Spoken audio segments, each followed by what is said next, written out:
Hi இந்த விலாகில் என்ன பார்க்க போகிறோம்னா ஆக்சுவலி இது ஷாப்பிங் விலாக் தான். வீட்டுக்கு கொஞ்சம் க்ராசரிஸு திங்ஸ்லாம் வாங்கணும்னு சொல்லி நாங்கள் ஸ்மார்ட் பஸார் போயிருந்தோம். எப்போவுமே பார்த்திங்கன்னா அங்கே 50% ஆஃபர் மந்த்லி ஒன்ஸாவது இருக்கும். நாங்கள் முன்னாடிலாம் வந்து 2 தடவை போயிடுவோம். பட் இப்போ வந்து பாப்பா தம்பிலாம் இருக்கிறதுனால அந்த அளவுக்கு எங்களால் போக முடியல. அதனால் நிறைய ஆஃபர்ஸும் தெரிய மாட்டுது. சரி அப்புறம் ஒரு நாள் க்ராசரிஸ் வாங்கணுன்றதுக்காக தான் போனது. போகும்போது நேராக இவன் போனான், பால் எடுத்தான், அந்த ஸ்டாண்டில் ஏறி உக்காந்துட்டான். அதுக்கப்புறம் நாங்கள் வந்து ஃபஸ்ட் ஃப்ளோர் போனோம். ஏன் ஃபஸ்ட் ஃப்ளோர் போனோன்னா, அங்கே கொஞ்சம் திங்ஸு நல்லாயிருக்கும். குட்டி குட்டி திங்ஸு மேட்டுலாம், குட்டி குட்டி பாத்திரம் நிறையா இருக்கும்.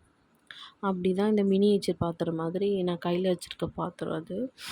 இந்த வானல் இதெல்லாம் பிராஸில் இருந்துச்சு. பட் ஓவர் ப்ரைஸாக இருந்துச்சு. சரி பார்த்துட்டு நீ இங்கேயே இரு பத்திரமான்னு சொல்லி அதை வச்சுட்டு நெக்ஸ்ட்டு நாங்கள் கொஞ்சம் க்ராசரிஸ்லாம் வாங்கிக்கிட்டு வீட்டுக்கு கிளம்பிட்டோம். க்ராசரிஸ்லாம் வந்து கீழே கிரவுண்ட் ஃப்ளோரில் தான். நாங்கள் அங்கே போய் எடுத்து வாங்கிக்கிட்டு கிளம்பிட்டோம். பாய், நாளைக்கு இன்னொரு வீடியோவில் பார்க்கலாம்.